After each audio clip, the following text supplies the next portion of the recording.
Greetings, Zenon here, and today I'm going to be showing off some of my creations. So welcome to the Gold Palace Casino. We have about, I don't know, 5 or 6 different games inside, all functional. So yeah, let's take a look. This is Flat World, creative mode obviously. But this is the walkway in the square here, or at least around it. And they walk on the musical trail. Not very musical, but works. And they pass by the lovely fountain.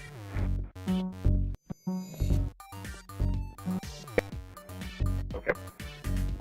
This took, I want to say, 4 or 5 people. Give a good show off here. This is the casino. You got 4 towers and the skylight. The skylight does not go to the actual playing floor, but instead goes to the mechanical room. Alright, let's take a look inside. Piston doors, as everything is with me. Pistons and redstone. This is what someone would see if they walked in the casino. And if you listen carefully, I can actually turn my music up. We have a custom music audio thing playing upstairs.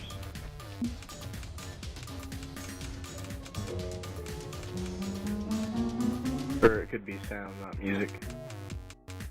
There are no blocks with minecarts and tracks. You can hear them go around. There's some Zelda music and just random stuff, scales. Anyway, so you step through this door. This is a security check. So if you're the map owner, you come through here first, and you close the door. And then anyone else who comes in, they need to come in one at a time. And basically, you just go up here and hit a button, and these will shoot out a bunch of different things. Like you could put boats in each of these, or blah blah blah. But you fill each dispenser up maximum items, items that can't stack. And once it gives them all their items, you just pull the switch. Pistons retract. All the items fall down. And that switch also resets the button for next time. And then you let them through, and they empty out. So here's some examples. We have beds, boats, minecarts, saddles. They just put all their stuff in here, and they take a golden helmet. Once you've counted that they have a total of 36 items in here, or 4 rows of 9, then they're good to go. They don't have anything on them. This is to keep them from coming in with the casino with more money than they're supposed to have. And, you know, just keeps the chaos away. You don't want to be on creative when you're playing in the casino, because people just spawn in money. The money is wool based, so there's a bunch of different colored wools. Just ignore the puns fine. Anyway, so welcome to the casino. It's a nice piston floor. It gives it sort of a woodish look without looking horrible. Some patterns, yada yada. We got some piston tables, slot machines, card table. This is where you play blackjack. The owner has to be the dealer, by the way. That's how that works. It's also recommended that the owner of the map, or the host of the map at least, has host privileges on and flies around, because if you want just one dealer in the house, which is you, then you're going to need to be flying everywhere really fast. Okay, so there's that blackjack table. Over here we have the Transylvania Hold'em, because Texas Hold'em is already taken, and I don't want to pay copyrights. So Transylvania Hold'em, for those of you that watch other videos, I'm sure you could figure out how this works. You basically, the host has to have a deck of cards in real life, and sets them out on this table for players 1, 2, 3, 4, 5, 6, and 7.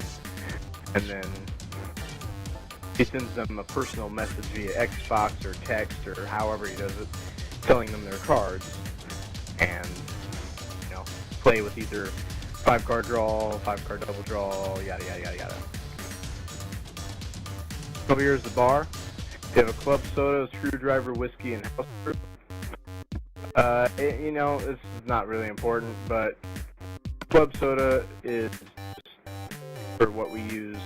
It's just this awkward potion. Whiskey is like poison times 2. House brew should, instant damage, however you want to work it out. But everyone knows that alcohol is not good for you, so every alcohol should have a bad effect, not a good effect.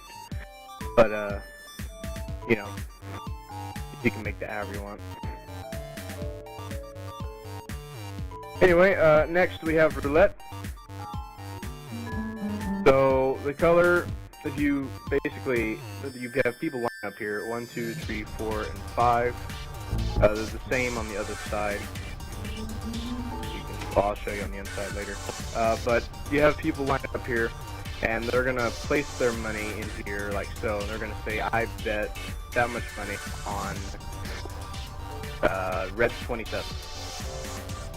And then if they get the color correct, red, they get half their money back. If they get the number correct, then they get twice their amount that they put in. And if they get the jackpot, they get 10 times the amount. Now, jackpot is the same color and the same number. If you didn't know that, now you do. Anyway, so the dealer or the host or however you want to work that out goes in here. All the numbers are the same. You take the money that they have in here and you put it down here where it's below their nameplate. And then you press this button. Gives you the color, and then you press this button twice and it gives you the number. So you look in here, it was purple and then blue, which means it was 1, 2, 3, 4, 5, 6, 7. It was a 75. It was red 75. So that person would have gotten I think I betted 5, so they would get 2.5 red back, which I'll explain the prices later. And then we have the slot machines. This took the most time out of everything we did. This was a piece of work, let me tell you. So we have 5 machines here. You can tell their difficulty by the material. So coal is the easiest, but you don't get paid a whole lot. Iron is second, third, gold, fourth, diamond, fifth. Diamond is the hardest to win at, but when you win big. So it tells you the payout and the odds. So it's $250 per slot pool, and your chances of winning is every 1 in 8. The people standing at slot machines know when they can press that button when that light is lit, which is done by the host or whoever he puts in charge of that. And that's a challenge in itself, but this is how I got that to work without cheating and actually being able to use these slot machines. Alright, so that's what the players can do, really. So now I'll get on to what the host has to do. And this, every machine has the odds, so this has, you will most likely win on this. And then all of them are ready to play when the light is on. But anyway, we'll move to the host. Actually, let me get to first. These signs tell you what Jewel is worth. So white is $1, $5. Yeah, I'm sure you can read this. That's how it works. It helps keep everyone in check. No one has to memorize the colors or anything. It's up here for everyone's use. Now, I used this alongside of an economy world, so it worked great. I'm not sure how well this would work not with an economy world, so to speak. And so I had a bank system set up, and they could deduct money from their bank, and I would give them the money that they requested in this test. And then they would go play it, and sometimes they would lose, sometimes they would win, yada yada yada yada. this is where the host, if you're using host privileges and stuff, you can just turn their ability to open doors off, and they won't be able to get in here. So that's really, really useful. But anyway, there's this, stock of each color. Anyway, back here, this is where the magic is.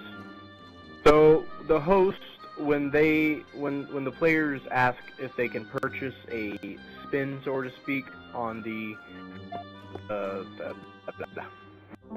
you know what I'm talking about, those over there, slot machines. That's what. So if they ask for a spin on the slot machine, you take their money, and then you try to get everyone sort of on the same page.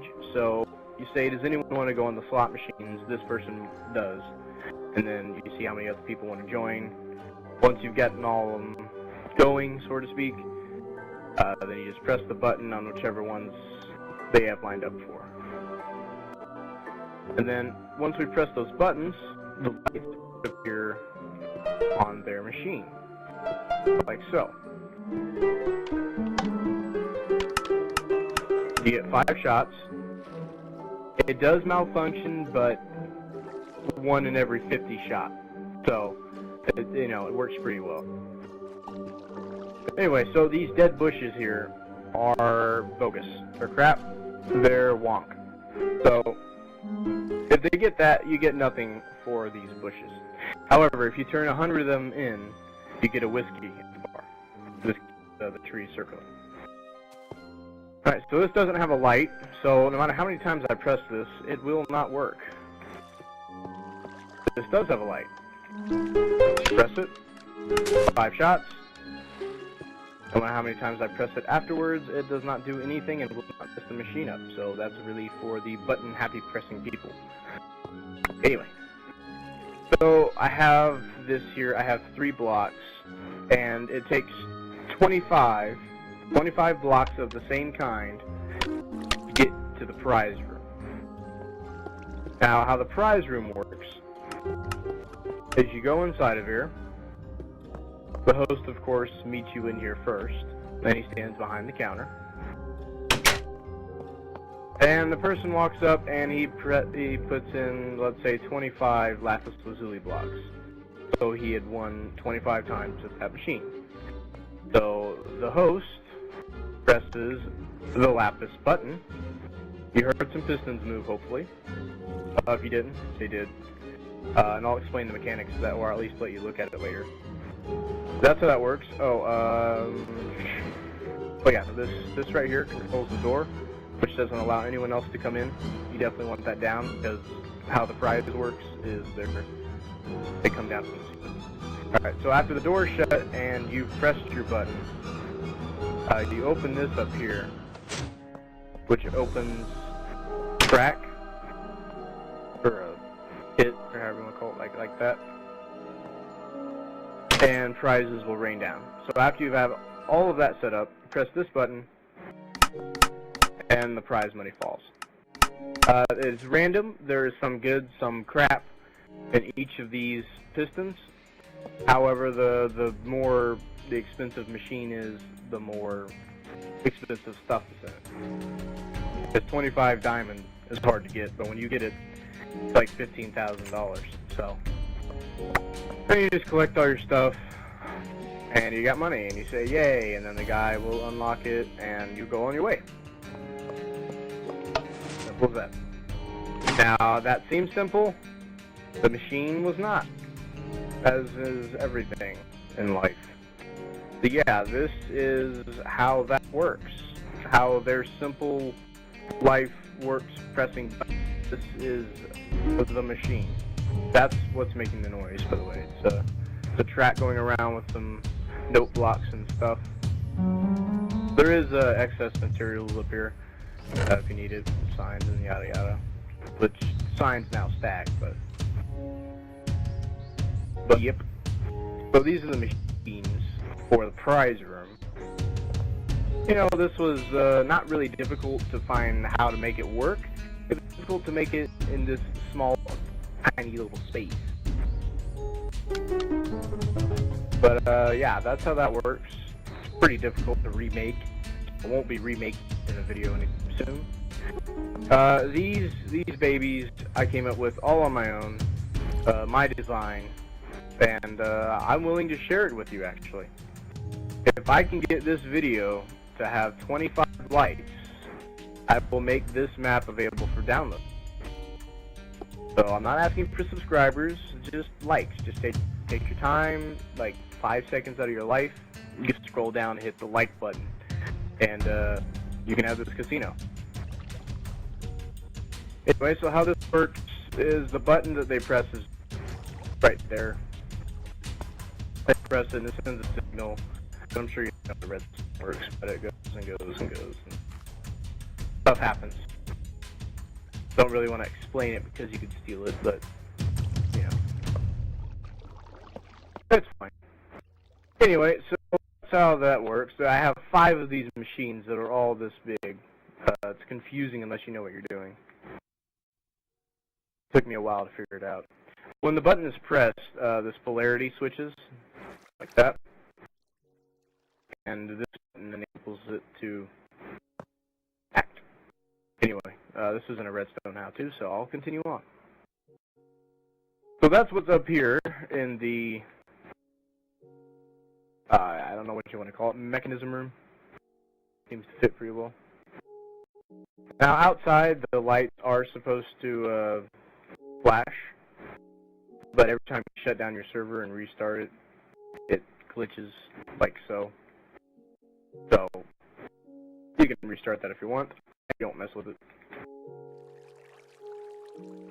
Anyway, so that's my map. It's called the Golden Casino, I believe. Don't quote me on that. The real title will be, of course, on the title on YouTube. Yeah, if you're interested, hit a like, comment, give me suggestions, what you want me to make next. You know, give me some feedback, guys. This is Xanon. Hope you've enjoyed this. Xanon out.